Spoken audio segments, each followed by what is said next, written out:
Hey everyone, welcome to the Fraternal Outdoors podcast, where we get together and talk about everything from past and present hunting and fishing endeavors to what else is broken down on the farm this week. This is a pilot run. We're just getting started on this stuff, but if this audio works out, I'm going to throw it in the intro to our first ever episode. So hopefully you guys stay tuned, and I'm going to sit down with Sean and Adam and discuss how we came to start Fraternal Outdoors, as well as some catching up on recent events. So, hope you guys like what you hear, and if you do, as time goes on, hopefully we can tune everything in, get the audio where it's supposed to be, and bring you guys some interesting content. This is going to be as much for us as it is for everyone else, so hopefully you like it. We're live. Let's see how this goes. Well, that should be so, good. We're all sitting around the fire, just chilling out. Decided to pull my Gladiator up far enough that we could hook up the audio equipment to the accessory, so when this cuts out in 15 minutes and we have to restart the whole thing, you'll know why. You hear the engine in the background. Nah, I'm not going to try running it and having it started at the same time. Why not? We get a long enough we send Shooter up to the barn for an extension cord. We could leave the truck way over there. With how much I can hear the fire crackling, I don't think we want anything running in the background. That's called ambiance. Yeah, it's called something. I don't know what you're complaining about. It sounds good to me. I'm saying that's ASMR if I've ever heard so. We can cross-categorize. I guess. So I think I started to tell Shooter. I didn't tell you, Adam. I got a bull bar for my truck now, and it's a nice worn bull bar. Boy, look at that. And the problem with it, when'd you put that on? Right about here. It's been there for a while. No, that's not the problem. That bracket there is twisted, so not every bolt lines up. They're all squeezed, the ones that are in there. So what you're telling me is you have a cattle bumper, not a cattle pusher. I guess, yeah. No, it's already been bumped. That's why I can't push. So there's a whole saga of bullshit behind how I came to have this one. So back in, I think it was November, I got on Quadratech, which is like known for having Jeep accessories. That's kind of what they do. Okay. And I've had pretty good experience with them for the most part, but this thing was back ordered. It was supposed to ship in like December 10th. Didn't come. Got pushed. And then sometime this year they started migrating all their stuff around. And I can't even see the order anymore. I sent a few emails and took them like a month to get back every time. And I just started getting really frustrated. And I finally said, you know what? Please cancel this order. Meanwhile, I decided, you know what, I got the part number. Let me look it up and see it if it's somewhere up. Came up on Amazon. Of course it did. No, it's worn though. It's the same brand, same part number, same everything. No, I'm not saying worn with an O. I'm not saying no, it wasn't cheap Chinese knockoff or anything but like it that. was, But it's Amazon, man. If you can't find it, Amazon's got it. Yeah. But warehouse. It ended up being from this Jasper Industrial Supply out of Illinois. So I ordered it. It came in like 2 days. You got to be kidding me. Like, I waited months for this thing, and I got it in 2 days. So then that's where it came back and bit me in the ass. It came like a month ago. No. When did the Evergreen crash into the Suez? Was that back? Or is yours on their other one that's currently hung up outside of, outside of Boston, isn't it? Outside, yeah, or Baltimore or something. Baltimore, we have one of them. I don't know. Doesn't it say the same name on the side of the ship, but it's the same company? It's the same company, and I think the one that's running aground now is the Ever Forward, which is hysterical because it's not moving. Yeah, it's fucking going backwards if nothing else. That's crazy. But yeah, so this one came. That thing drafts like almost 20 feet of water, and she's running aground in like 7. Yeah. They're currently offloading the ship where it is. I don't know how to explain this to you, but I think Garmin will sell you a GPS. It's a lot more accurate than whatever the hell they got. Yeah. But anyway, so I was excited that it came right away. That night, put Harper to bed, went out there, popped up the garage door and started installing. It was raining. I had it pulled right in that little overhang off the front of my garage. Oh yeah, because there's tons of room in your garage. Yeah, there's an overhang there already. The snowmobile was in the way and everything. I just like squeezed in there and putting it together. Yeah, kid on Christmas, man. Yeah, it really was. But the damn plate was twisted, so I immediately said something to the supplier, and you know what? This Jasper Industrial Supply, I don't know for what reason I would ever order anything else from them, but I can tell you that their customer service is phenomenal. Yeah, they take care of you. This Jan lady, she's very personable, very nice to talk to. She's been on top of it. She sends me emails once in a while, if it's been a little while, to let me know that, you know, she's still on it. And she finally came back early this week and said, hey, I'm not getting anywhere with Warren. It seems like we're just going to have you send it back and we'll refund your money. And they're out of stock and blah, blah, blah. So I just asked her, I'm like, hey, you know, is there any explanation as to why this is going on? And there must have been another middleman or something between. She's like, you know, I don't think this is right either. I'm going to do some more digging. And she kept digging, man. She got a direct line with this Jessica from Warren, and they were going to conference call me, but they were able to figure it up over email. But she called me before I came up today, and she's like, okay, I got all the explanation, and she laid it all out for me, because I gave her the freaking VIN number earlier today. We were on the phone. I'm like, I got a receipt from an oil change here with my VIN number. Would that help? It's like, can't hurt. So I gave her the VIN number, and they talked about it. This part says it's supposed to fit my truck. Exactly. And I haven't hit anything with it yet, so... Yeah. Well, so because of the back order, because they're having such a hard time supplying this thing, the only replacement they could get me is from the same lot, and they're investigating the lot because must be this wasn't the only one. So, but this Jan lady, she's awesome, man. She's like, you know, I know you've already got it installed. I know this, and I'm going to see, would you be open to a discount instead of a straight return? I'm like, yeah, absolutely, because I think I could oversize those holes and make it fit. Yeah, how close we talking here? We talking within reason? It's about a ½ inch from meeting that bolt hole that's not in, but all the other ones are super tight. Oh, yeah. I think if I wallowed out all the bolt holes, I would have enough play to make it. If you split up that difference amongst all of them, yeah, that's what I'm thinking. You could get close. I can see the edge of the bolt hole, but she's she need a little bit of love. I think it's about a ½ inch center to center probably that it's off, but yeah, she's awesome, man. That's good. That's awesome. Yeah, it's nice to get customer service like that, and like I said, I don't know what I'll ever order from Jasper Industrial Supply out of Jasper, Illinois again, but fuck, if I find something that they're selling that, even if it's a little more expensive or something, man, customer service goes a long, long way. Well, and that's good to go back to Warren. I mean, that's a long way to go back. Mm-hmm. It seems like they're actually taking the responsibility, which is nice for an American company to really... Yeah. Well, Warren, I don't know where Warren's out of exactly. I know they're on Pacific time because Jan told me. But well, they're U.S., but I mean, that's not to say everything in this day ain't somewhat right. And they're sub-supplying and cut, but they're sub-supplying from. They're sub-supplying from other companies, overseas and stuff like that. I'm sure of it. I mean, Zippo. Not everything's American made. They try to, but you can't compete. Oh, but that's I mean, it's not bad. You could probably get, like you said, if you wallowed them out, you can get close. I mean, it's not even that it's off that much. It's just right. That plate's just a little twisted. Yeah.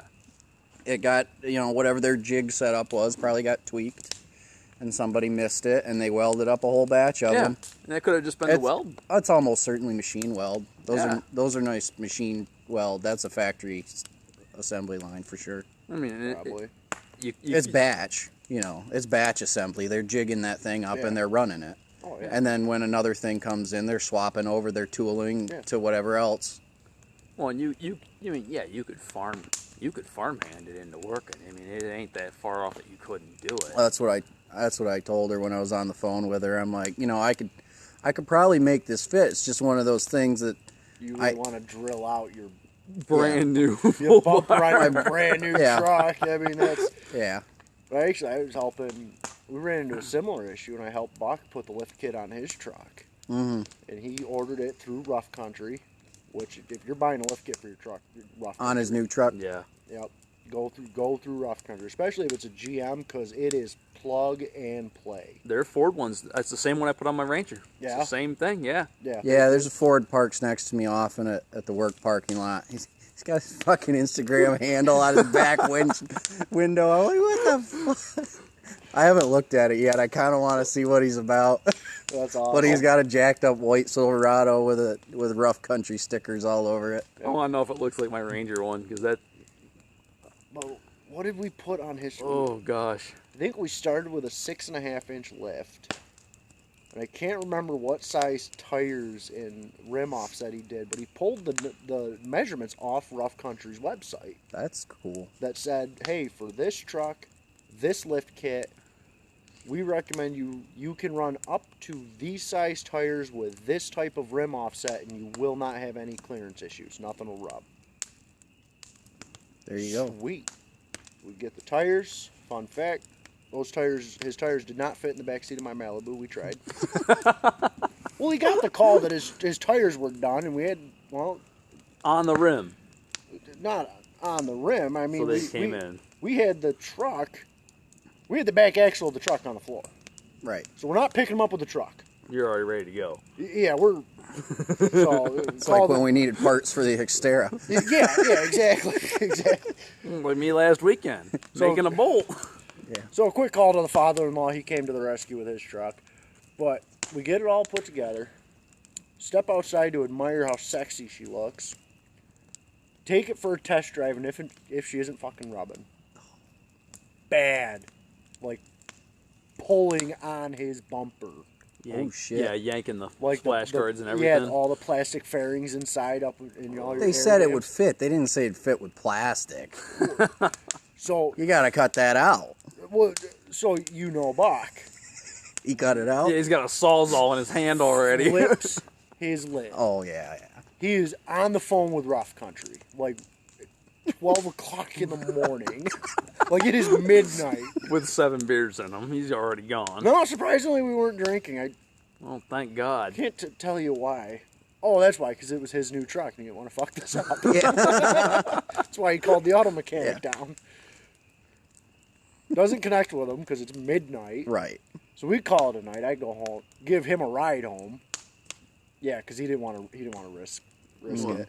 So he That's why I was a bit. connects with... I haven't heard anything a heat gun won't fix. Right. So he connects with Rough Country the next day, and they're like, "Well, what did you do? Because you had to have done something wrong." So there are automatically they put him. He's the one who screwed up, and he's like, "Look, I have the receipts for all the parts I purchased. These are the tire size, these are the rim size and offsets that I bought. They're right on your website, and I'm rubbing." Oh yeah, that shouldn't happen. Well, let me give you a couple options. You either take it all apart and we'll refund you your money, or we'll send you the 7.5. He's like, how much is that going to cost me? She's like, oh, sweetie, that's not going to cost you a thing. What do I do with the old parts? She's like, well, they're already installed. We don't want them. So they sent him a 7.5-inch lift kit. All you had to do is swap the spacers. Probably the bolts, too. Yeah, that's the best part about Rough Country is every kit comes with everything you need. Yeah. So I think it came with... It was only a couple parts that had to swap to make it the 7.5, right? Yeah, probably the spacers, the bolts. Yeah, but we had to do some fabric cobbling to get it to the 7.5. Yeah. Oh, we had boy. to start cutting apart some of the steel underneath the truck. Oh, jeez. We had to shorten his inner and outer tie rods. Oh. Yeah, it was... Which is why he didn't want the 7.5 to begin with, because he didn't want to... I mean, you're taking a sawzall to your tie rods. You're up beyond the... Yeah. But you were doing what you the had to do standard- to install the 7.5. I got you. Yeah. Yeah, so we get that installed, and if the son of a bitch doesn't still rub... Oh, no. Now, mind you, when he was bitching to them the first time about the 6.5 rubbing, she told him just cut the bumper. And he's like, I'm not cutting my fucking bumper. You can send me one of yours. It's about $1,000 more than a lift kit. To be fair, they are almost expecting that you have already upgraded your bumper to a nice steel, and that plastic's gone. Yeah. So when you go lift kit, you've probably already gone bumper. Yeah. Or pretty going darn to. close. You're or in the going same, to. yeah. You're pulling triggers very close to each other for sure. So yeah, after all of his bitch and pissing and moaning, I am not cutting my bumper. Blah, rah, rah, rah, rah. Give me the Sawzall. I was right all along. I'd have tried the heat gun, man. I would have tried the heat gun and pushed that out. Because then like, you're keeping the plastic. Well, then he's can like, hear oh man, him. I can't wait to drive this thing around. I'm like, you need to go get that truck aligned because you got $2,000 in tires. Just rubber. Absolutely. I'm like, and we tried the whole take a piece of, we bolted some steel up to his hubs. And tried to pull the alignment. And I game. tried to set the toe as best I could. I'm like, as far as camber and caster, dude, I can't help you. You need a machine. No way. But you can at least get us able to drive straight down the road. Well, it tried. Hey, get it to the shop to get it aligned. So he actually got it aligned within a couple of days, which is pretty good. Smart fish. Yeah. It's sure shit. He had the guy pull up with the alignment because I want to know what was it before. He's like, oh, your camber and caster are fucked. Way out. He's like, oh, I kind of figured. Like, how about the toe? He's like, your toe was right there. He's like, your toe was dead on. Yes! I've never done an alignment without an alignment machine, so the fact that the toe was even close. Do the old farm method, run a string from the back of the back tire crossed around to the front tire. That's basically what it was. Make sure both sides of the rubber are touching on every tire. That works really good when you're not rolling around on swampers. Yeah. With the all big, that nice knobby little... motherfuckers. Because I thought about that. I'm like, oh, that'll work. I'm like, no, it won't. With all the play Is of the he running Trojan, mud man. tires on that? Oh yeah, swampers are fucking softer than hell. Why would he run? I don't know if he they're doesn't. actual swampers, but they're... If he's got knobby ATs, that's fine. But I would. Yeah, He rides that on the road too much. I put mud tires on that 2500, man. How fast did he eat through them? Well, considering Well, they we're were... not going to talk about that. I thought they did pretty good considering they were tread rights. I'm pretty sure that's a company that makes ping pong balls 8 months out of the year, and the other 4 they shut down to make tires. I will never... They're all retread. I'll never again put MTs There's definitely on a a truck ping pong that ball hits factory making tires. That is definitely what that is. Hey, Do not buy ping pong ball factory tires.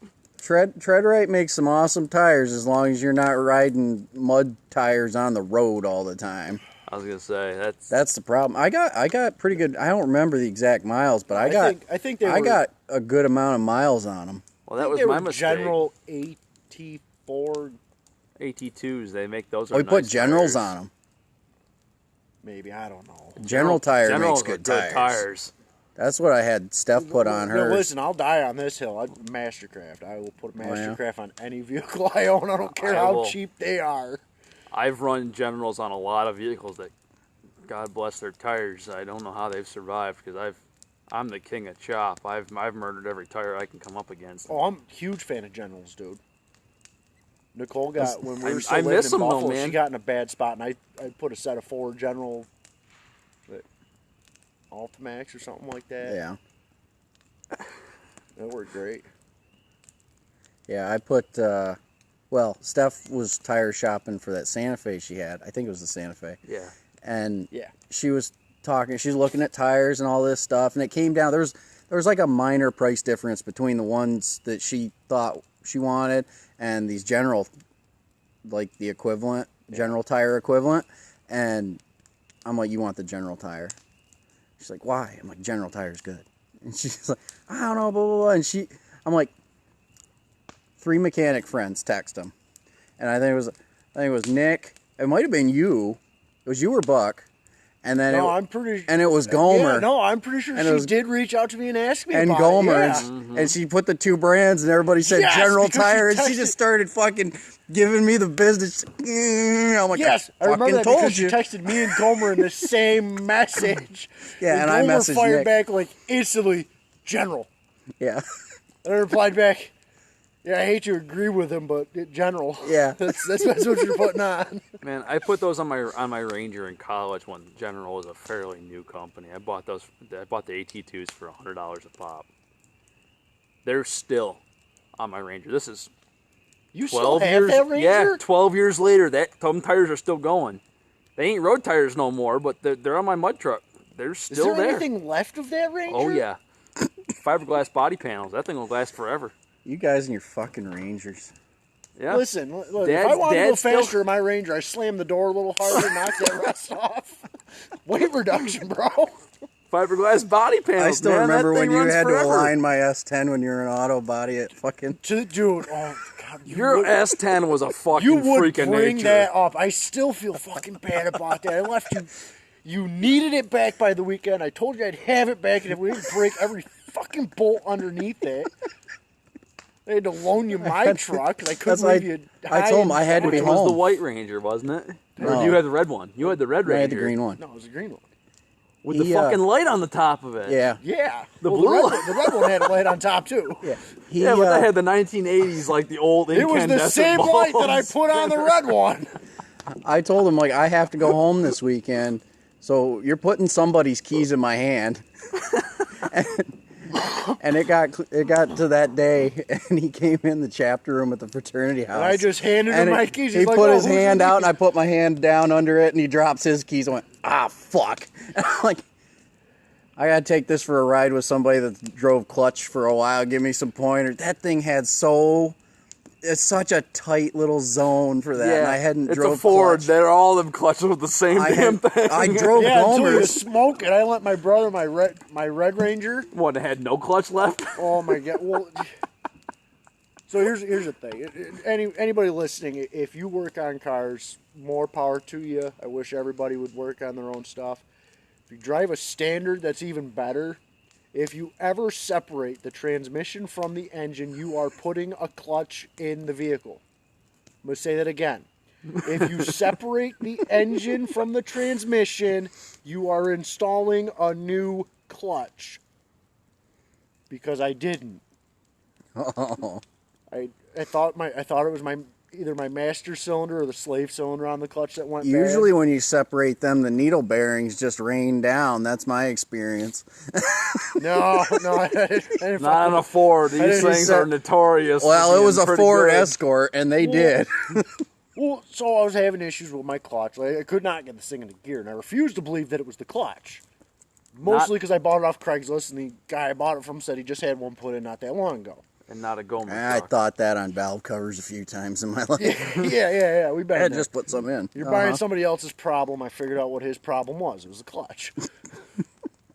So I put a new master cylinder in it, new slave cylinder in it, and I'm like, the clutch still looks pretty good. Leave it. I'll take the clutch back to the parts store, save myself $150. Good. About a month later, I smoked it. That was, Then I had to bring my brother's truck into the shop, so I lent him mine. I completely forgot to tell him, hey, be real careful with that clutch, because she's not all there. He pulls out on one of the, it was a main road. He worked just down the road from where I worked. It was a very busy road in the middle of Rochester. 55-mile-an-hour minimum. Oh, no. The speed limit says 30, but yeah, you're doing 55. I mean, I've drove in Rochester. You're driving 55, 60 in a... In a 30. In a 30. In a 30, and day the long. cop passes you and gives you a dirty look like you're Because going... you're going too slow. You're going too slow. Yeah, exactly. So, of course, he pulls out, and he's expected when he lets out the clutch and gives her some gas, she's going to go somewhere. Mm-hmm. Not these bitches. But it didn't. It didn't. He almost got T-boned by a fucking semi. Oh, shit. He gets down, he's like, so, what's going on with the clutch of this thing? I'm like, oh yeah, I forgot to tell you, she's toast. He's like, yeah, no fucking shit. So I had to save up the money to put a new clutch in. Oh god, that sucked. I got real good at shifting without the clutch. Yep. Yeah. Oh yeah. And I'd stop like a mile before that red light to give it time to turn greens. I was not taking it out of first. That time I borrowed your green S10. Like I said, I hadn't driven standard in forever. And even then, I didn't drive it regular. You know, it's the tractor, and when the El Camino Well, still had a motor in it. You did all right. I mean, it moved when you brought it back to me. Yeah, right. Better than Big Mac driving my truck to get inspected. I was coming home late at night, and I don't know how much you guys know Bolivar, but it's got that one light at that intersection, and I was right by the Dollar General. I was rolling up on it, and it was late enough at night. I knew it had flipped over, so it was on the sensor. So I was slow rolling into it, and trying to stay in gear. I was trying to slow roll into it to game. I was trying to game the light, and a goddamn cop came up to the other one as it was going red. I fucking stalled the goddamn thing right there, and I had to get it going and go. That cop followed me almost to Shingle House.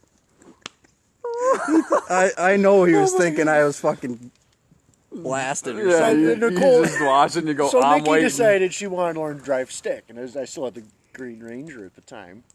The Danger Ranger. That is a This hard is one why to learn Callie on. still can't drive a stick because I won't let her behind that Ranger. If you can learn on one of those Rangers, nope. You don't have... Because I don't have the money to replace that clutch no more. When I worked for Quick Lane, man, we'd get a car that was in excess of $30,000 if it had a stick. If it was a stick shift, I was the only technician that was allowed to drive it into the bay.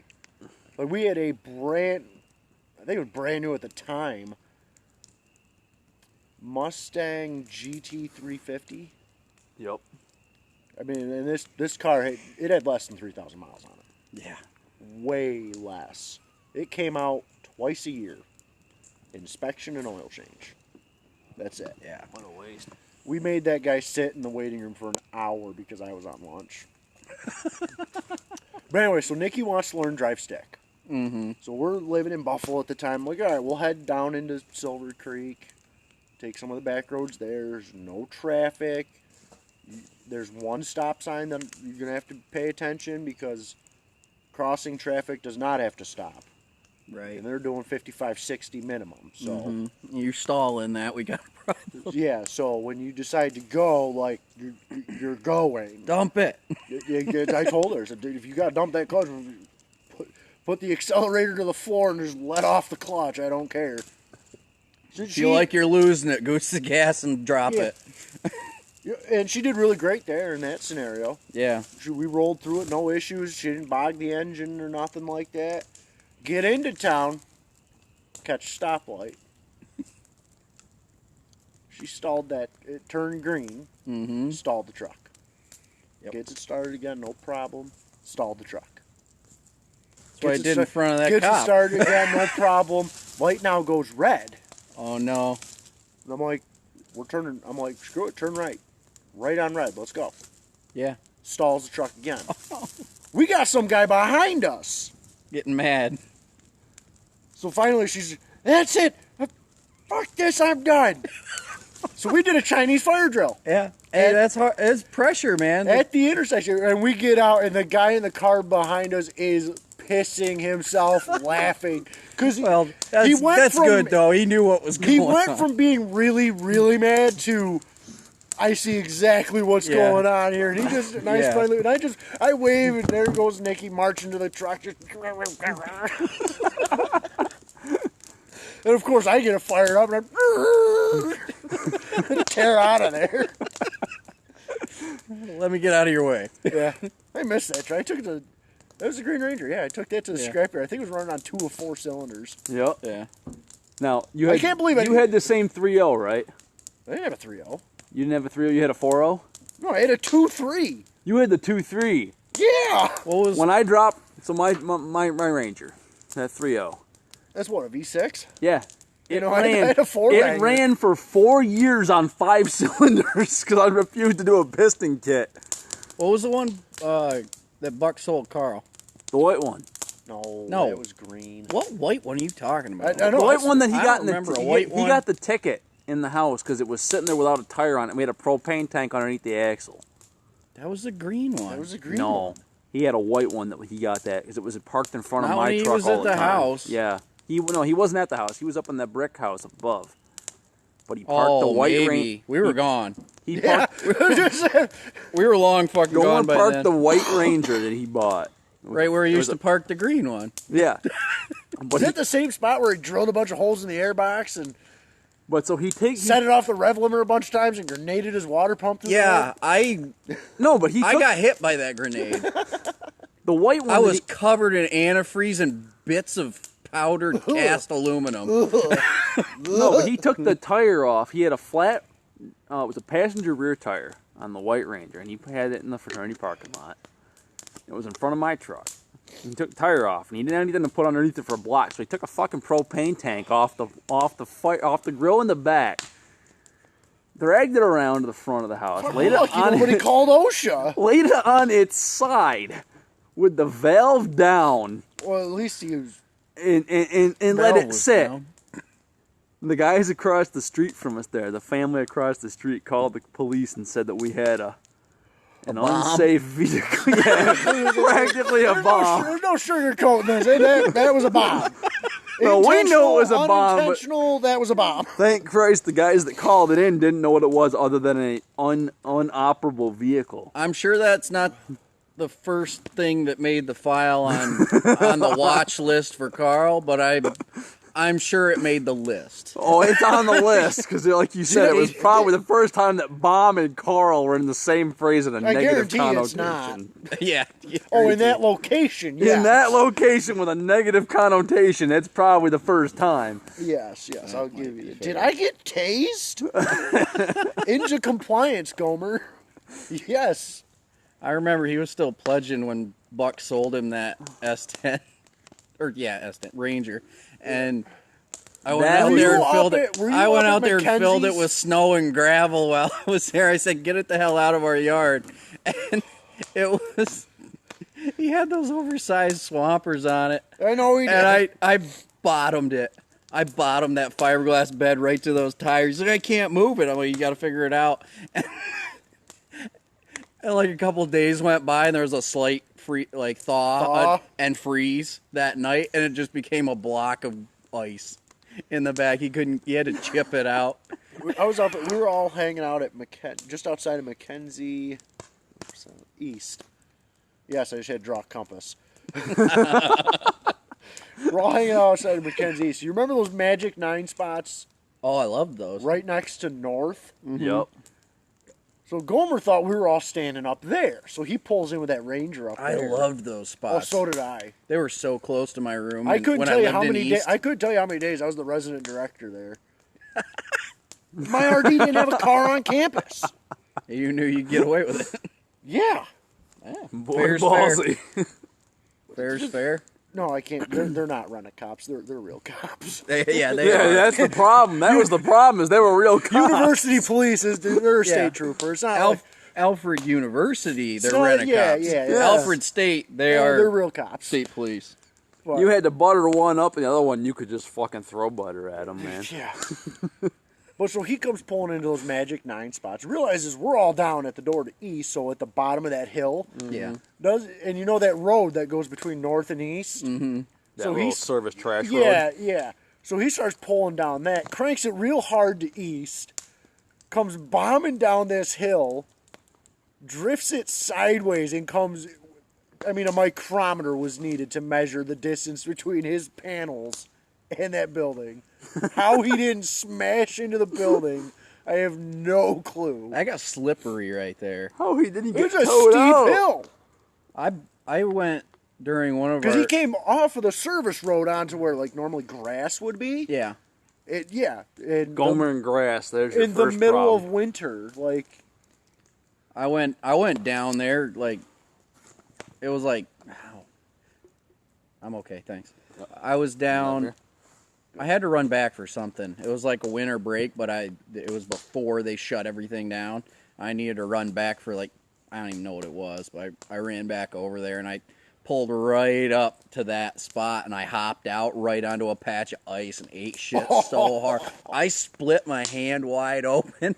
I bled all over the did you fucking pull an hallway. Archer, give yourself a meat booger out of your hand? No, it wasn't a meat booger, but it was a hell of a split. And I just bled all over the hallway. Some custodian turned the corner. I'm like, I'm really sorry, but I can't cover this with something until I get in my room. Well, at least you bumped into them and apologized for it. That way they don't have to think it's some, Yeah, but I know, they probably got away with not having to do it because nobody was there, but, typically like the protocol for blood everywhere. They got to call people. And Yeah, it's use special cleaning materials and all that. yeah. Yeah, on the ambulance and blood, we got to change it. I'm like, soap and water will kill it, right? Right. Like, put some gloves on, soap, water. If you want the extra precaution, use a little bit of bleach, Mm-hmm. and you're done. You don't need to do the whole song and dance and. Right. God, we had good times on that campus. That we did. I'd still buy another Ranger. Yeah. To this day, I'll buy one. I just won't buy a new one. I wouldn't. You couldn't get me a new one to save my life, but the old ones? Did you see the new Fuck yeah. Mavericks? I was born and raised a Chevy guy. Sorry. I think I hate the Mavericks more than the Rangers. They're trying to get back to the original Ranger size pickup truck. Yeah, but 1983 left a long time ago, and ain't nobody fucking recreated it for a reason. You say the same about that '89 F-150 I had. The Colorados and the newer Rangers are all bigger. They are. They are. They're They're the all- size of the original Rangers and the original Colorados, but hell, if I don't want to go to that mid-awkward size in between. Well, that's where the Gladiators are actually coming in. I tell you, since you bought this one, I hate to do it because it's a Wrangler with a bed. I know it. And I'd put a bullet in the engineer of whoever engineered the Wrangler. The 3.5. Yeah, or just any Wrangler. I hate them. But seeing this truck, and because you don't have a lot of common sense, I've driven your truck. I fixed his truck. Yeah, you did. Yeah. Hey, listen, I have. Flathead screwdriver. Shooter is a qualified Jeep Gladiator technician. He is now. Him in that forum, he found that random fucking post. That's the only problem I've ever had with this vehicle, though, is that one random time when we went and helped at Pollywog Holler, and that you picked up that stone I in picked your up a shift stone linkage. on the shift Thank God that's linkage. the only problem you found. You imagine me going to the forums now? Right? I don't trust me that far. You trusted me with a screwdriver in your engine. Well, we figured you were going to between the engine and the transmission. He gave me a flathead screwdriver and said, fix it. That's his own mistake. Well, That all worked out. I'd say so. I'll reiterate. Okay, we're back. I don't know exactly where we left off, but the truck accessory mode finally gave up on us. But we had a pretty good run, and we're back at it now. I mean, I'll just throw the plug again. Just we went from the Gladiator, which Woody drives here, to I've got the Colorado, and I wouldn't trade up to a half ton. I'll start right there. I would not go to a half ton for what I got. There's not a single reason in today's modern parking space size I couldn't fit a half ton into half the places I get into. Of course, now that I think about it, I am a major hypocrite. We were discussing off air that, I don't really see much need for a half-ton truck. But really, my dream truck's a 3/4 ton or a 1 ton with a service body on it, because. I miss my 2500. I don't miss it for a daily driver, because I couldn't even afford it right now. The ultimate goal, if I ever bought that truck, is that would be the work truck. Yeah. I'd put a welder on the back of that thing. Buy a better. Chevy Volt or a Tesla for your daily and fucking never have to worry about fuel again. My thing is, I wish Dad's I truck do was too much 2500. driving to rely on that. What's the charge? I don't know, dude. I don't drive an RC car. I drive a real fucking vehicle. That's a problem. I just drove over 3 hours to get here today. It's a lot farther than a battery could get me. I go to the Adirondacks and to the Thousand Islands all the time. Aye. I've yet to see a charging station anywhere on the thruway that's going to charge faster than I can pump a tank of gas. Steph's considering an EV. Yeah. For Steph, I can get it, though. She's got to drive between here and home. She's doing a long commute. There's a charger. There'd be a charger at home, and she's got a charger at work if she needs it. Which is within 200 miles, right? Yeah. I don't see why not. She can do a round trip on a charge. When she's 12. It'll be on the upper edge of it. Well, but she's 12 hours. In the winter, she might need to give her a boost at work. But she's 12 hours. Yeah. You got 12 hours from the minute she arrives at work to get the car charged You plug that thing into a 120 volt, 20 amp outlet. Right. You're fine. You're going to gain that 150, 160 miles back and forth. But for someone like Headers, how far do you drive in a week? You got to be a lot more than 360 a day back and forth when they're sending you out on jobs. Oh, for the past year, I think I can't tell you mileage, but I can tell you it takes me 13 minutes. I live around the corner from where the job site we're at. But then, I'm really fortunate it's a 2-year job. So. Yeah. But then you get in your truck. You get in your service truck. And how far do you go on a service truck? 200 miles? You go all the way out to Rochester, close to me. Syracuse. I was going to say, our jurisdiction runs from the lake to the PA border and from pretty much Batavia to just the other side of Geneva. Pretty good range. There's no way you're doing that in an EV car in a day. Especially now with the winter restrictions on charging. I mean, most of our work is in and around the city of Rochester, but I mean, my local has been at Alfred State's campus and Alfred U's campus. They just built the hospital in Hornell. Yeah. You know, and my company, we got a job that's in Batavia. We've had other companies have had work down in Elmira. I mean, that's a haul. Yeah. Right. I mean, that's what, a 2-hour commute? Forget the mileage. That's a 2-hour commute all day for you, every day, one way. If I had to go out there, oh yeah. And so, I mean, especially with me living in Henrietta now, it's probably a little over 2 hours. I mean, I love the idea of Quit a Tesla. tapping your can. I ain't trying to. Damn it. Sorry, shooter's drunk. I'm getting there. Well and good. Well and good there. As he taps his can again. I'm putting it down. Rip off a flap of that cardboard box and give him a coaster.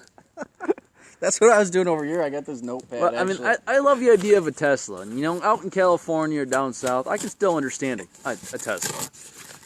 When you get to the point where, and I'm being handed a coaster now because apparently I can't keep this damn can quiet. Now that I made all the noise ripping the box, so. Well, I love the idea of a Tesla. Yeah, we'll get her tuned in eventually.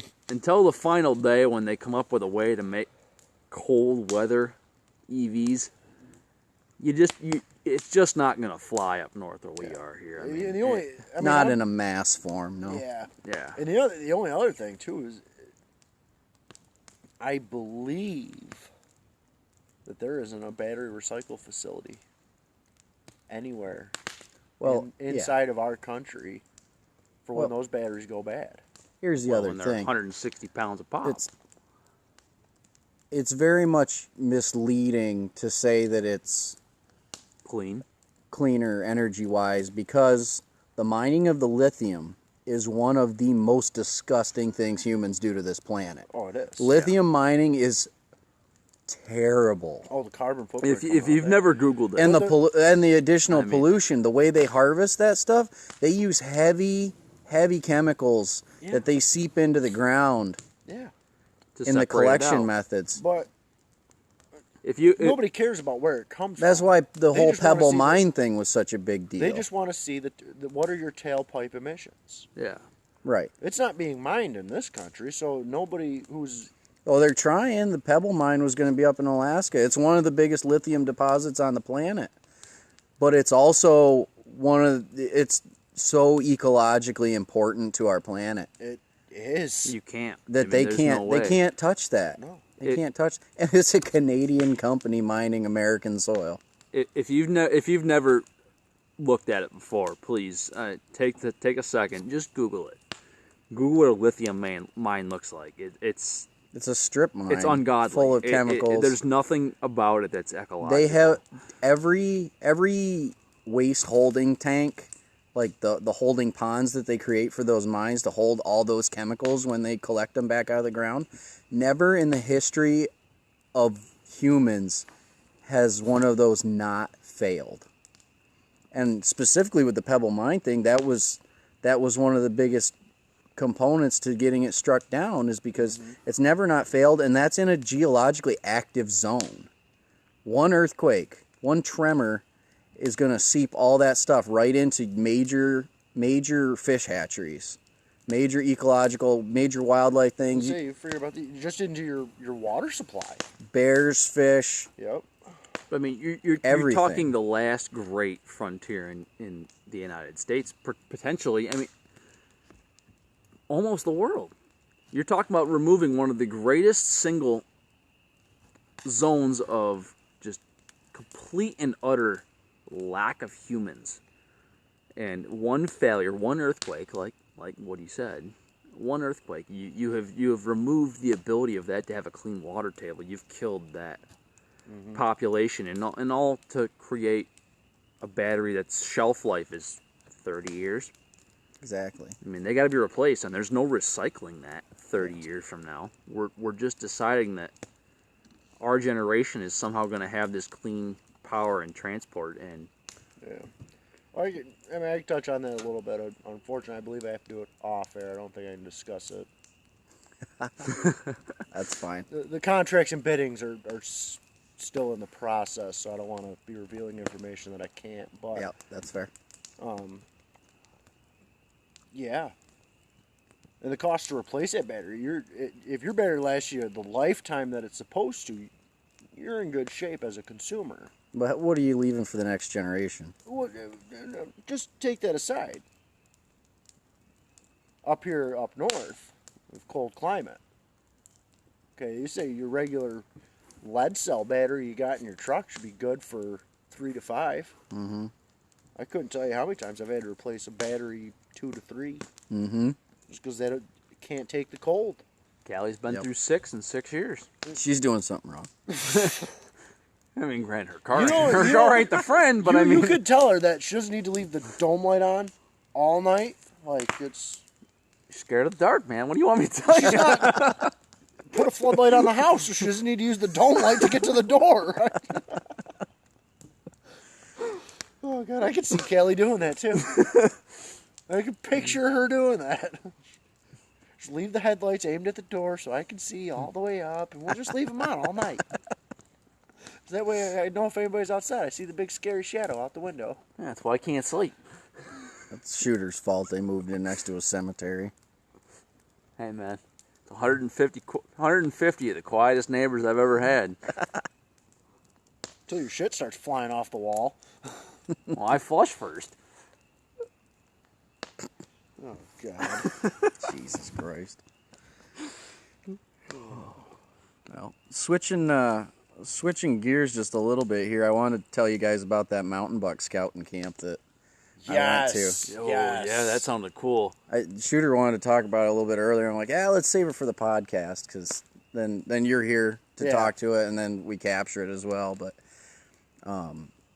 so it was a big buck scouting camp put on by Bo Martonic, and he's a local Pennsylvania that hunts the big woods. You know, he's in a lot of the Allegheny National Forest type of southern portions from what all of us are a little more accustomed to. But okay. I'm not familiar with him at all. He does the East Meets West hunting podcast, and if anybody hasn't checked it out, I'd totally recommend it. Meeting him in person, he's a really great guy, and this was the first one he ever put on. I guarantee he's going to put on more. He's wanted to do it for a long time, and go really well. And it went well. He only accepted I think 25 guys, and some of them were I think it was a family friend or his cousin's friend, his cousin. There were some people close to him that he got in. He got some tickets or reserved some. Probably, yeah. I can understand that. Your first time putting one on. I'd want some people that are close and supported me there. Right, but it was absolutely a great thing to go to. I really enjoyed it. It really helped me because, as you guys know, I had a little bit of archery in my youth, but I didn't necessarily. I haven't been one that gets close, and I want to get back into my archery. And my rifle hunting, most of it's been long range shots. It's just not what you do to get on the bigger bucks, right? Yeah. Not saying that I'm a meat hunter first and foremost, but I wanted to tune in my skills, and I wanted to learn more things, and it was something that was pretty local as you're going to get for something like that. Yeah. No, especially down here in Pennsylvania where there's more woods than people. Yeah. And yeah, I attended it. He had a panel of 6 people, including himself, and it was Greg Litzinger, Johnny Stewart, his dad, and then Kenny Kane, who's a forester for Generations Forestry, they were out of Kane, PA, I believe. And ironically, or maybe not ironically, I don't know, but I had just walked the woods about 2 months ago with John Saff from Generations Forestry. He went around the woods here with me and helped me figure out what to do from a logging perspective and just general forestry management perspective here. So really, both of them are really good guys, had really good conversations. Was he on the panel too? Kenny was. John Saff wasn't, but it was cool that I had that connection already. I'm like, hey, I just walked the woods with your coworker like 2 weeks ago. Oh, nice. He's like, oh, that's awesome. And he's got a guy on the payroll that's actually a Shingle House local that's friends with Garrett Babcock, who was he and I were the only 2 people from the same place that made it over there. That's cool. Yeah, that was very cool. So what all was it? Like, what did you guys go over or learn? It was 2 days, and it was just kind of start to finish, from e-scouting to on the ground, what to look for, different strategies and methodologies. The last guy on the panel was also Bill. I can't remember his last name, but he's the founder of Spartan Forge. So you know what Onyx is, right? Yeah. Spartan Forge is the next up and comer in like GPS mapping technology. Everybody who attended got a year free of the Spartan Forge app. That's pretty cool. Yeah, very cool. And they showed us how to use it there, and they showed us some of the stuff that's coming. Like he's got 2-3 generations of what he wants it to turn into. And what's really kind of cool is, so I have an elite membership. I think it's elite. I don't remember what the terminology is, but it's an upper membership of the Onyx, and with it I got Drury's Deercast. Okay. And Drury Deercast gives you a lot of, it looks at the weather and the wind direction, the barometric pressure and the moon phase and all this stuff, and they collate all this data to try and give you an indicator. It doesn't... Yeah, a forecast of when is your optimal time to... Yeah, so it'll tell you good, poor, bad, mediocre, whatever, moderate, for deer movement, for perceived deer movement based on the data. Obviously, it's funny they got an app for that. What I found always without fail works best for me. Show up to your stand an hour late, have a cigarette. Usually the deer's down before I pour my coffee. It's funny the way that works sometimes, isn't it? But yeah, so my best description of the Spartan Forge app is like what we have, like this version is okay. If I put them, if I pitted it against Onyx, like that version today with Onyx's version today, then Onyx is going to take it every time. And there's nothing against this Bill, because he's really great guy, but what he showed us, like the upcoming versions, like his beta versions and other things that he's got, his testing team, he's got a lot of great outdoorsmen using this thing and helping him perfect it, and he was telling us what some of the future versions should include. Yeah. I'm going to stick with it. Yeah. I'm absolutely looking forward to some of the stuff he's working on. As opposed to Onyx. I suspect I'll probably keep them both for a while, because I got the year free, but he showed us how you can offload your waypoints. From Onyx into from any other mapping system, you can offload them. You can offload them, and you don't get everything back. Like maybe the name of it won't be there, but the GPS coordinates and the photos and the notes will transfer. And so all you have to do is go in, you relog your data. Yeah. This is my I get all my waypoints back, and he like triple backs them up, so you're never gonna lose them. Whereas Onyx, they're using one database. If it goes down, you could lose your waypoints. I can't remember, one of the guys on his pro staff, that's how he got them. He's a big time archer, and I can't think of his freaking name.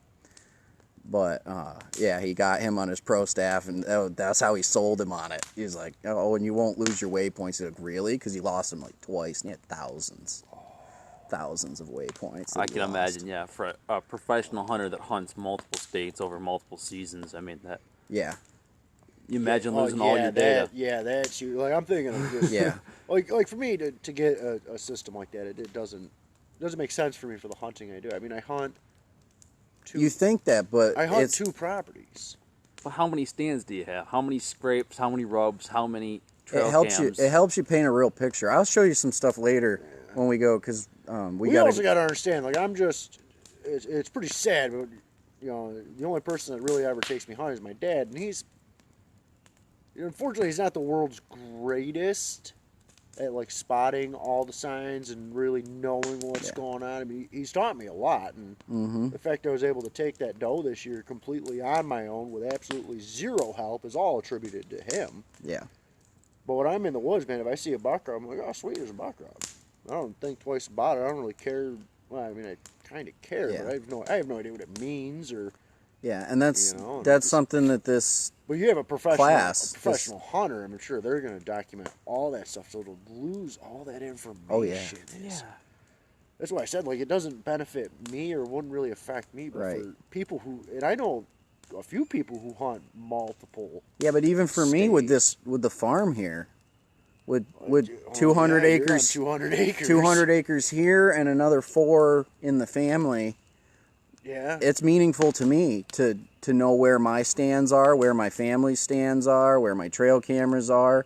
You know, you guys are considering getting PA licenses this year and coming down and hunting the property. Oh, no, I've already decided. I'll be getting the PA license this year. And it's meaningful to me to be able to point on a map that I've GPS tagged that location. I can show you where it is. And if you have it, I can share that waypoint and you can go to it.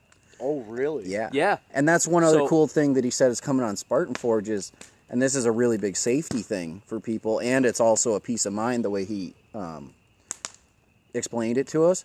He's going to make it in one of the future versions so that you can share a free version of the app to, like, say you get permission on somebody's property to hunt it. They give you permission.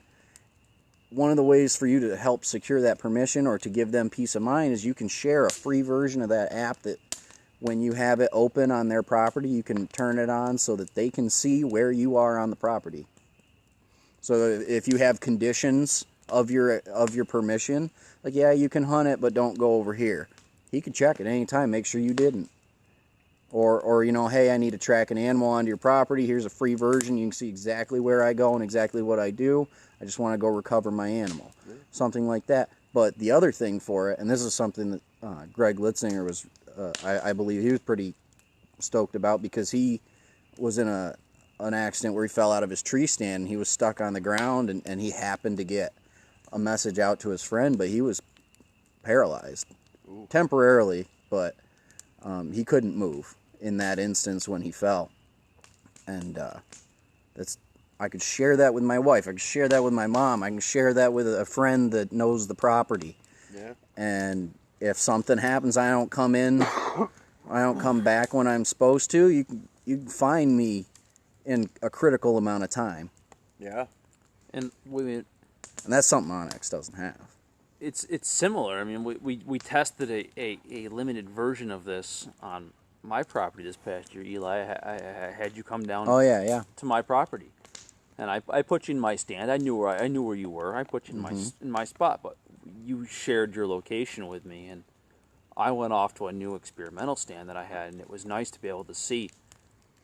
He's still in his stand. I'm in my stand. My father's up here, and we could triangulate. I can see that being we were able to map it out and see where everybody is on an overhead view to really look at it, and you know how far you are.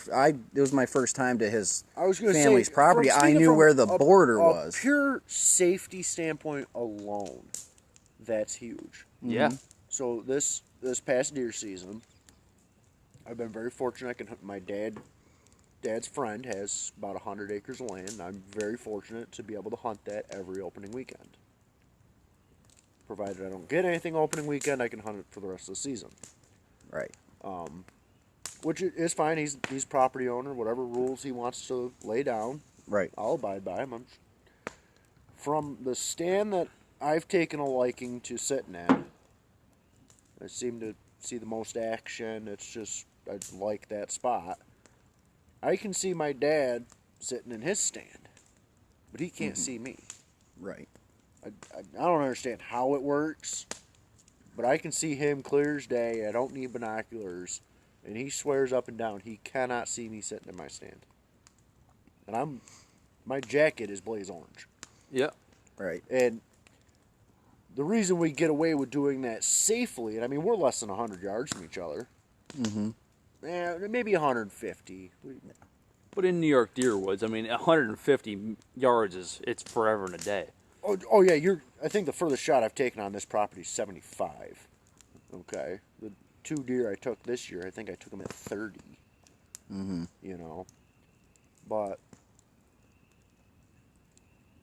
the only reason we get away with that is my dad knows the property very well. He knows it like the back of his hand. He's on it all the time. I know the area where my stand is very well, and where the stand he sits in, because I used to sit that stand. So I know that area very well, but that's it as far as the rest of the property goes. And those are historical stands that have been there, what, 5, 10 years? At least 5.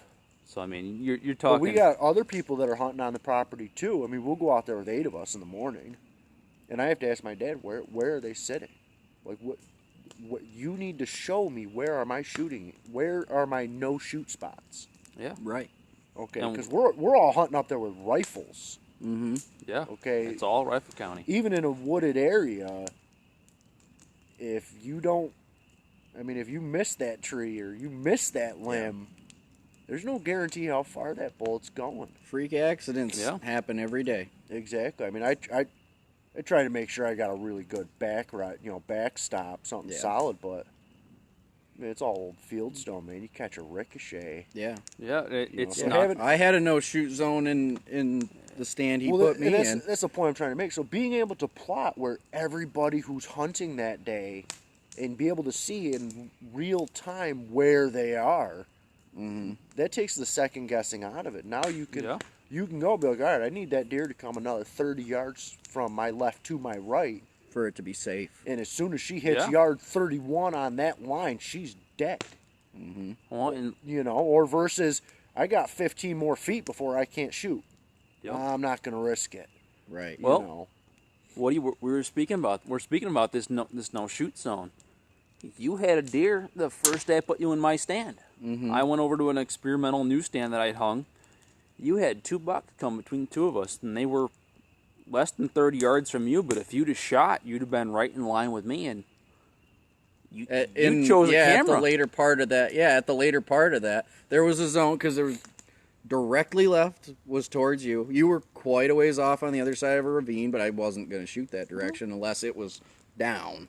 Very hard down. Very hard down. Yeah, you're talking that deer's less than 20 yards from the base of the tree. And they were. And then when straight up the trail, his dad and grandfather were straight up the trail from me. There's a large knoll, but I'm not taking that shot. Yeah. I'm not taking that straight up the hill shot in their direction. I had a nice zone here, and I had anywhere behind me.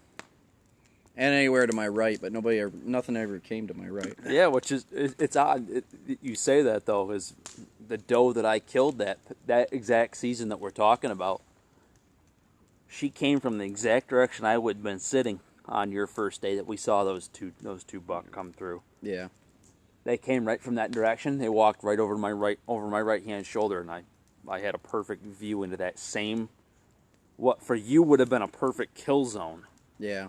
On the day that you were sitting there, nothing ever came from that direction because that's where I was. But if you'd have shot at that deer, and either one of those 2 bucks that you saw, you'd have had to have picked right where I started taking the video. Almost, 15-degree window though. I mean, almost nothing. Yeah. You're talking a very minor detail between shooting uphill towards my father or my grandfather's stand and downhill towards me, and I think I had more than 15 degrees, but it'd have been tight. They were tight. They were also quite close, so I I feel that number's bigger due to how close they were. Yeah. But I mean, Onyx gave us Onyx, and we used Onyx on this hunt for anybody that's listening. It gave us a stand location, but if I had been down on the ground, I mean, Spartan Hunt with the ability to carry the real time location. Yeah, and I don't know how that will actually look when it's developed, because it's something he's saying will be in the future. And I think Onyx, you may be able to share, like if you had Onyx, your dad had Onyx, I had Onyx, and we shared each other's live locations. I believe there's a way to do that. To track that. But as far as being able to, like, what Spartan Forge is going to have, in my understanding of it, is like Joe Schmo Farmer down the road that gave you permission, that doesn't give a crap about hunting, we or could doesn't give a free subscription to the guy whose property butts up to the property that I hunt. There you go.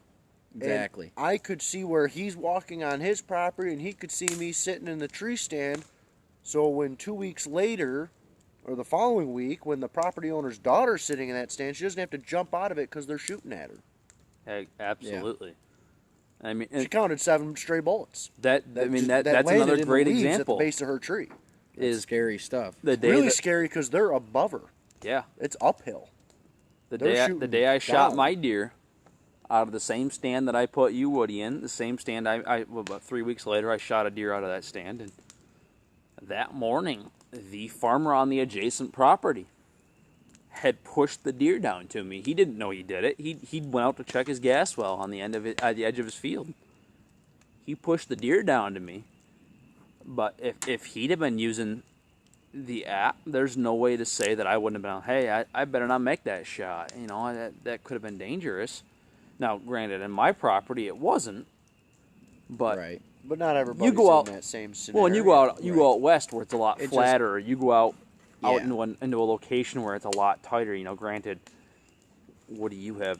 Several hundred acres here, and I've got several hundred acres. And I have none. Headers, you hunt on at least 100 acres. Yeah. So there's land there. I mean, if you talk about these smaller, even but it's a game changer on public. Yeah. You do that same thing on a public land. That's the difference between whether somebody gets killed or goes home alive. I mean, which in that scenario, I mean, public land, you just have to be smart. You just have to know what's behind it, because anybody could be around the next tree. You just really have to be smart. And especially you really have to be careful. Where I grew up, I mean, it might be a little, it's a little ignorant, I guess, but I mean, we always used to refer to the guys that come down to hunt the state land as idiots. Because all year round and all of deer season, there'd be nobody in any of that state land. And my mom's house is surrounded by thousands of acres of state land. The Orange Army comes out here too. We call them flatlanders because most of them come from south of here. Yeah, you know, and it's every opening weekend. You could not, to this day, you cannot pay me money to go sit in those state woods. On that opening weekend. On opening weekend, I won't do it. Absolutely not. You couldn't pay me a dollar. There's no dollar in the world. Not when you drive down the road and there's a solid, almost 5 mile long line of cars, almost bumper to bumper. Yep. Where are you all sitting? Who got here first? Did he hike the furthest, or is he sitting closest to the road? Mm-hmm. Well, and how many of those guys? I mean, granted, you know, I keep going back to having Eli's Woody's the first person that's ever hunted the property besides us, local family. The first guy we ever brought in, and well, now I feel special. We got to bring him back next year. He didn't kill any of your deer. He passed up deer that I would have probably shot.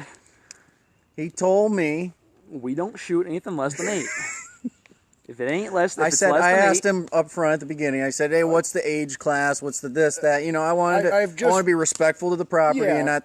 And then I let those two go. I've recently developed into that mindset because for me, for the longest time, if it's brown, it's down, man. If it I was that way too. Well, if it's brown, and it doesn't have spots, it is down because I am hunting for meat and I could care less. Well, and absolutely, I mean, all three of us. If it's younger, it's a little more tender. I don't care.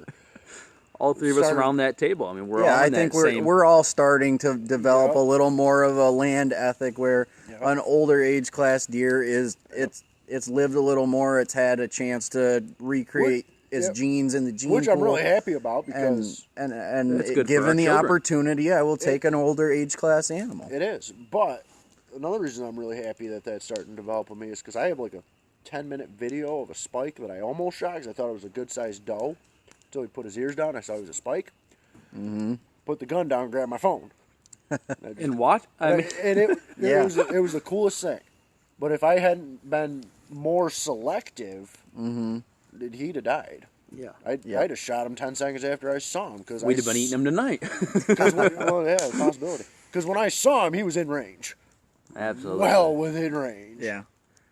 I took a look at them. I knew they were probably first year, maybe second year bucks, and I felt like that was outside the age class. I felt like I had gotten from Sean and his dad as far as what they were looking to grow within the property. They're looking at having an older age class develop through there. So I grabbed I grabbed the phone before I could think too long on it. They looked young. I was right. They were pretty young. So I pulled out the phone and started doing them. I showed his dad the video, and he's like, "You didn't want to shoot them?" Like, I just glared at Shooter. Like, well, but that's right. Because Shooter told you nothing less than 8, but the old man's out there. Yeah, he's like, it's down. That's been the pass on it, and now you look back and could would he have easily shot that deer? And would we have been excited? Absolutely. Right. Is it good for the herd? He comes back next year, and those 2 6-pointers that he passed up this past year, now they're 8s or 10s or. Yeah. Mm-hmm. I mean, I show videos and photos to folks every year of the land that we hunt, and to create a 10, 12, 14-point deer is not unheard of. Well, so the 8-point that I took this year, the property owner, and not so much the property owner, he's kind of let the management go towards his son-in-law mostly. Yeah. As far as like the deer population and what's allowed to be shot and what's not, they're very selective on that property. Yeah. This year is probably like the first year that they've really imposed it onto me. Mm-hmm. I hunt the property a couple times out of the year. I'm not out there every day. Yeah. They are. Right. But he saw the 8-point I took, and it was just a cute little basket 8. Mm-hmm. I mean, it just a tiny, not a very wide spread at all. Right. Looks great mounted. Yeah. And he came up. He says, "No." He's like, I'm actually. Once I learned that it's not the 8-point that I've been tracking on my trail cam. He says, "I'm glad you shot that one." And I'm like, "You don't mind me asking why?" He's like, "Because I don't want basket 8s on the property." The 8-point that he's tracking, which next year will probably be a 10, is going to be a monster of a. He's going to have a real wide rack on him. Mm-hmm. I mean, comparison to the basket that I shot. Well, but I'll chase the story. I mean, yeah, I passed watching three decent deer this year, and what was it the weekend after you left? I came back. I hunted that same property in that same stand that Woody had been in, and I saw nothing. I packed up, I headed out, I got in my truck, I drove home. I'm driving home. I'm not even a quarter mile from our property. A deer that looked like a tree branch on his head passes across the road. This deer could have easily been a 5-year-old deer. Oh, man. Beautiful deer. No, it just makes me think. Am I wishing I shot it? Oh, I wish I shot it all day long. Am I excited that the fact that our property now has the potential to produce that type of deer? Yeah. And deer like it, and even if it's not this year, to produce deer that I can bring my friends and my family and potentially even someday my children. I was going to say, I'm playing the long game. If I'm ever fortunate enough to have kids, God help all of us. That's just what we need, a mini me running around. I look forward to it, though, on the offhand chance that someday that my children can inherit this property that I'm going to someday pass down to them. Well, if they don't want it, you can give it to me. It's going to go somewhere. I'll take it sight unseen. Don't worry, I'll put your X on the maps, but they'll be at all the wrong spots, and you can go find the tree stands. Oh, that's fine, buddy. I'll put up new ones. It's like free treasure hunting right there. Well, I tell you what, circling back onto this this mountain buck thing. Yeah, sorry, we didn't mean to hijack that from you. Oh, that's fine. I'm all about the tangents. But you were talking about tree stands and putting up your own. Something that I tried out when we were there is he had somebody come in from a local archery shop, Tethered. He's sponsored by Tethered, and they got a hold of one of their dealers that was not too far away. I think he was from the Ridgeway area. Okay. But he came out and set up a saddle and was like, hey, he gave us a little spiel on it. He told us about it and asked if we wanted to try it. I was pretty skeptical on those saddles just because I've rock climbed. I've done some rock climbing, some rappelling, and it's not the most comfortable thing to spend a lot of time in, like a rock climbing harness. Oh, yeah. So I was thinking that. Yeah. Those saddles are a lot more comfortable. Really? Yeah, it's like it's a mini hammock for your ass that comes up and then you clip into the tree. You almost like putting on a hammock. You've got your thing up there and you've got a prusik knot. Okay. Or a sender, whatever your preference, and the strings come up and clip on. It's got some adjustments to change how it sits on your back and stuff, and you've just got a little strap-in foot platform. And it's pretty damn comfortable. I got in there and I moved around. Now, at first, I was a little iffy still. I was skeptical. Because I've seen a couple of them. Just watching other videos and stuff, yeah. But I haven't really paid much attention. How is it facing the tree? I'm looking to invest. If really? That says anything. Yeah. I'm looking to get that. I want one. Okay. I got in there. At first, you're hanging from a string but you're hanging from a saddle or hanging from a string. Mm-hmm. And you got your feet on the platform. And when I first got in there, I was a little, you kind of find your comfort, right? Yeah. At first, you're just kind of balancing there. You don't know how much you can move or sway or whatever. And once you get a feel for it and you move around and stuff, you get used to it. And I started feeling really comfortable in there. And he was talking about like how you hold the bow, with your dominant hand or whatever, and like what your zone is for, you set up for your prime zone of where you're going to be able to shoot. Yeah. And then he told us that there was like kind of two methodologies to go to your off side if you need to. And he said what he likes to do, he was calling it the rainbow method, and he kind of goes over his rope with his bow and finds his way to the other side to draw over there. Yeah. And he said, that's what works for him. That's what Bo Martonic said works for him. He said or you could do the cool guy pose, which is where you spin in the saddle and drop back like that, so you're almost backwards away from the tree. And actually, that's what I found really comfortable. Really? It felt really good, actually. Like, spun around like that, like I did it in there. Oh, this feels right. It felt really good. All right, I could see a huge advantage over that. It felt really good in there. I don't know so you've got the tree to hide you, and anything, I'm right-handed, so anything off to the left of the tree, and you can rotate yourself around the tree. You can use that platform, not just on the platform like this, but off to the side of the platform. Oh, okay. Of either side, which you got to do your rainbow maneuver and figure out what's comfortable for you if you need to shoot off the right of the tree as a left-handed person. And I think that's where my struggle would be. But I think, with being able to rotate all the way to your back, you've got easily 270 degrees on this side of the tree where I would feel comfortable spinning and making that shot. That's pretty good. I don't know if anybody else has this issue, but the deer almost... It always seems like my stand is faced in the opposite direction where the deer come from. Yeah. I tend to like that. Well, it's good, but I'm a very impatient person. Oh, don't get me wrong. I don't like waiting for him to get to where. head. I don't like waiting for him to get to the point where I can shoot him. I don't want to give him a chance to run away. Yeah, I felt like there was a lot of ability to use the whole tree. Use a lot of the tree. A lot of flexibility in it. Yeah, because you don't have to stand on your platform. You can push off the side of your platform to get more zone. So now the platform straps to the tree separately, so that doesn't move. It straps in like climbing sticks. Okay.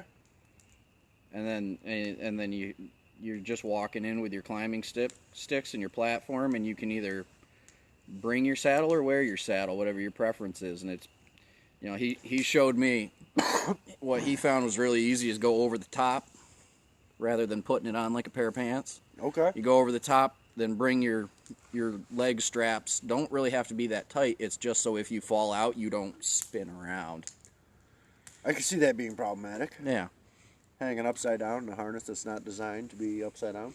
Yeah, so it's just to keep your body from spinning in the harness if you fall, is my understanding of it. But it was really awesome to check that out, because it took me from a major skeptic on those things to really being very interested in having one myself, because you could prep tons of trees. Yeah. And just have one system. You don't have to buy 5 tree stands to poke around the whole property. You're just investing in climbing sticks and platforms. Exactly. So you might spend a little more money on climbing sticks and platforms, but what is that over the course of time when you... Okay, 4 tree I was stands. going to say, just compare that to... I just bought, not this past deer season, the one prior, I just bought a climbing tree stand. It was $100. Yeah. And it's not a stand that I'm going to hike around the woods with. This thing's over 30 pounds. Yeah, it's going in a spot probably. No, yeah, it has a tree, and that's its tree. Yeah, that's everything we have on the farm here. Is we've got blinds, you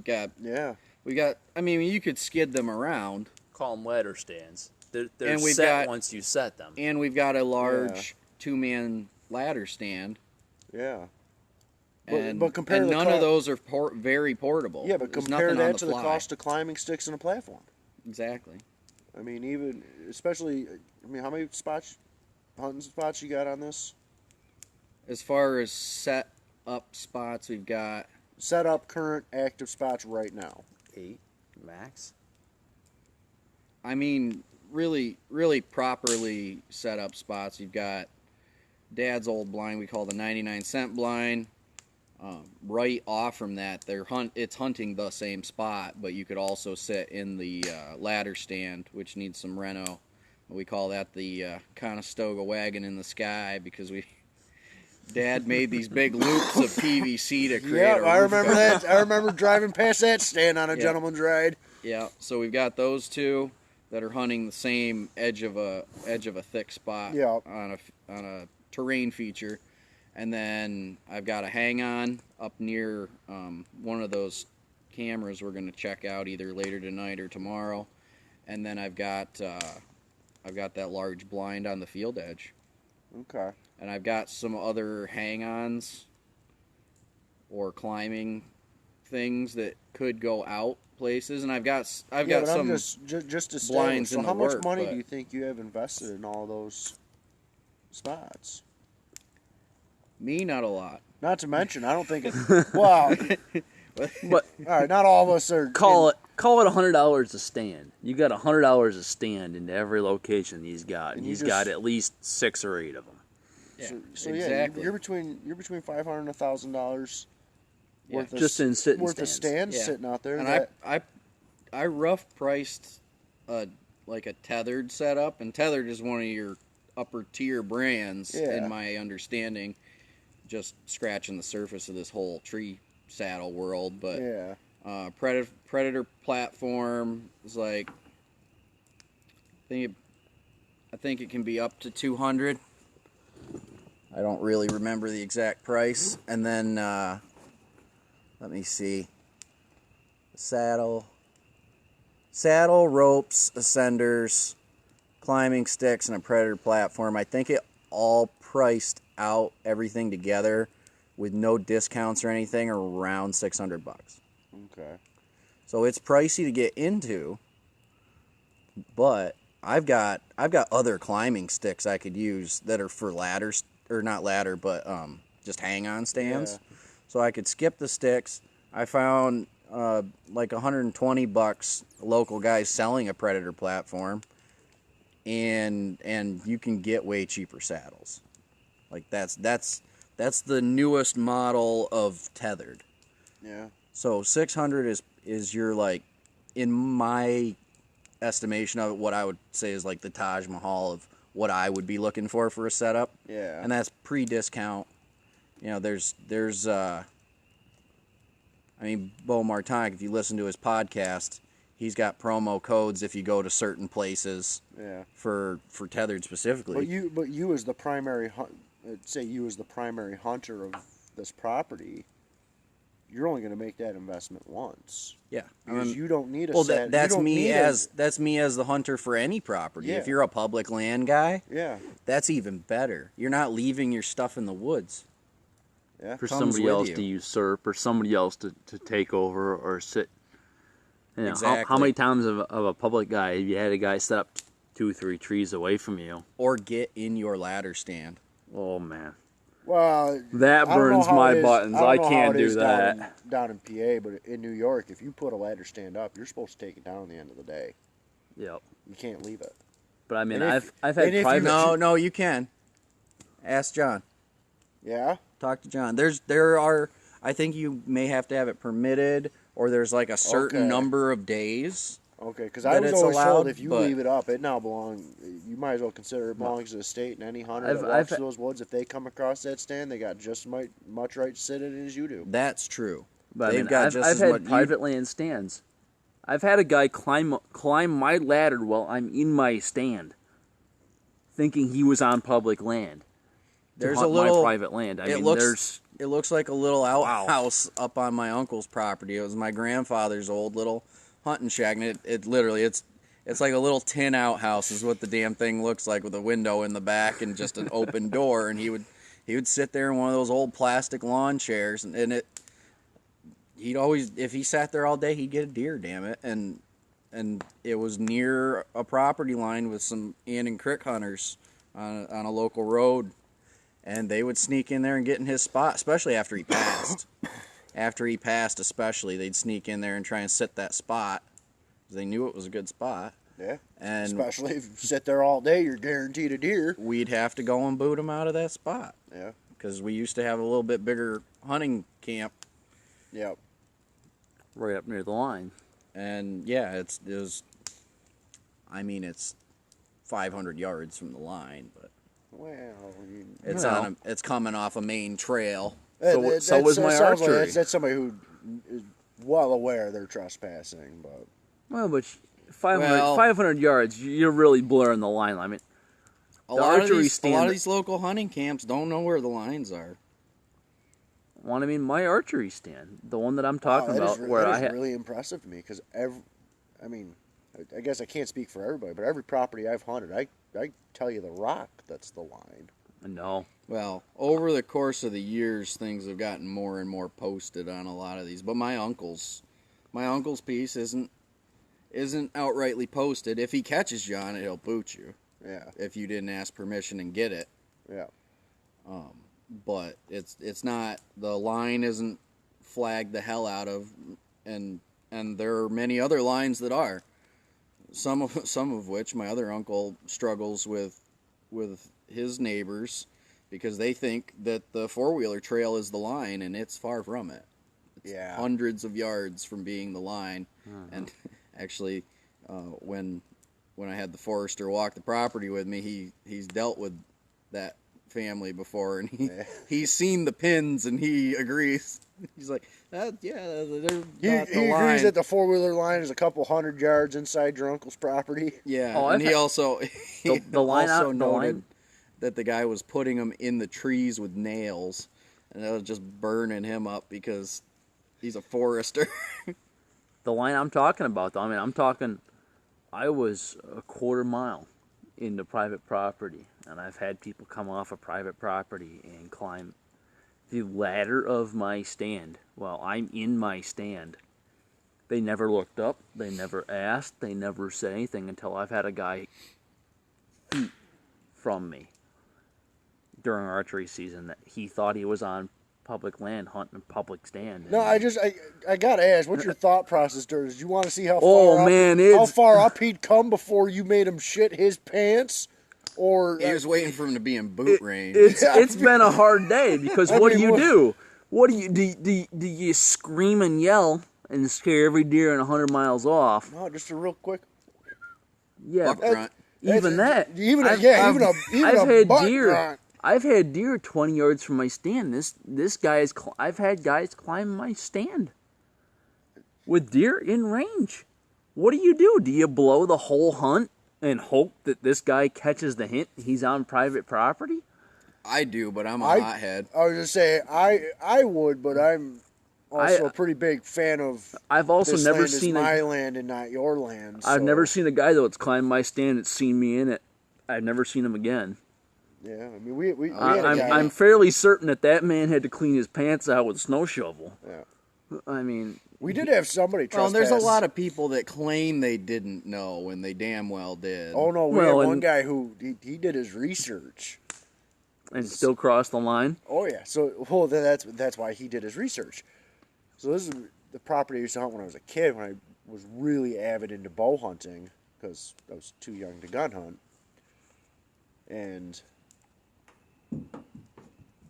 my buddy's dad was sitting there in his stand, which we called the Taj Mahal because it was. Yeah, buddy. Nice stand. Oh yeah, man. Well, every stand on that property was nice. I mean, you're talking tarp roof, carpeted floors, Marifite inside, so that way it's black. I mean, these are comfortable stands. But a guy come up and he had a laneway that went from the pine forest to the hardwoods. And this guy come walking right up out of the hardwoods, gets into the laneway, and my buddy's dad just yells out the window, "Hey, what are you doing?" "Oh, I'm coming up to hunt." "No, you're not. So-and-so's property ended about 300 yards downhill."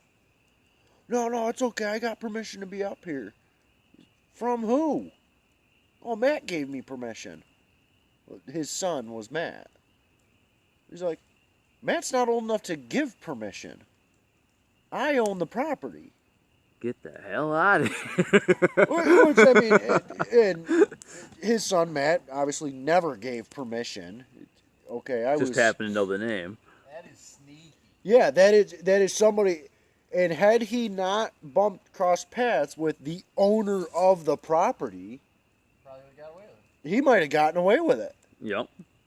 You know, because, I mean, nobody really questioned, where I grew up, nobody really questions a 13, 14-year-old giving permission to come hunt property. I mean, that happened a lot. And it's the same. I mean, the incidents I'm talking about, I was 17, 18 years old. I was freshly legal to hunt on my own. And if I wouldn't have been the property owner's son, there'd have been no way I'd have known. Yeah. And, if I hadn't hung the stand... Did he tell you Sean gave him permission to hunt it? Oh, no. He just came up and said, "I have permission here." And I said, "I highly doubt that." There's 4 people in the world that have permission to hunt here, and I'm one of them because I'm the spawn of the man that owns the property.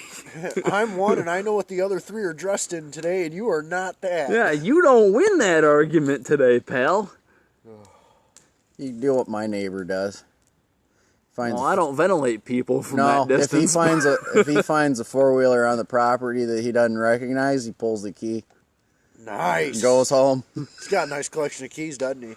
Well, it's one way to figure out who was on your land. He'd have a nice collection of 4-wheelers if he'd get smarter and bring a pickup truck. That's been Dad and I's policy. That's why I was telling you I don't have a whole lot in tree stands and stuff. First of all, the blinds we made, one was made out of an old pool deck. The other one was made out of, 99-cent poles and tarps. That'd be the only 99-cent stand. The only one that was bought was the double ladder stand.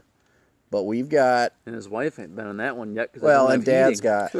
Dad had an old climber when it was the old metal V's. Yeah. Oh, God. I've got stories we'll tell another time on that thing, but we find stands on the property. ask around, make sure it's not some of the people that do have permission. If it's not, it comes down and it gets hung in the barn. And I know some of the people who hung those stands, and they would never come have a conversation as to why they were on the land without permission, especially since at least two of the stands from one of the person, the way I understand it and pretty sure it goes, was specifically told no. Oh. But had permission on the neighbor's property and snuck over. Gotcha. And I don't know if that was a misunderstanding of the line or if it was... But either way, he wouldn't come clean and he wouldn't come collect. Because if he'd had a conversation, he could have that stand back. And we made that well known around to friends and family. And obviously, your uncle did the same with the four-wheeler keys. Yeah. I'm sure it's not like he's got a graveyard of four-wheelers sitting up in the woods. No. If he does, I want to have a conversation with him because that's a gold mine. I know, right? Yeah, that four-wheeler's mine. I'm sorry, man. Boy, howdy, it's not mine. I'll still take Can I it. get the key for that baby? It made me really good at pulling my key when I go to do stuff. Even on his own property. Yeah. But apparently we're running short on time on this recording, and we've been going for at least an hour because this is the second time we hit record, so... Technically the third. Well, yeah. But it started daisy chaining on the second one. Yeah. So, but I think we'll wrap her up for tonight.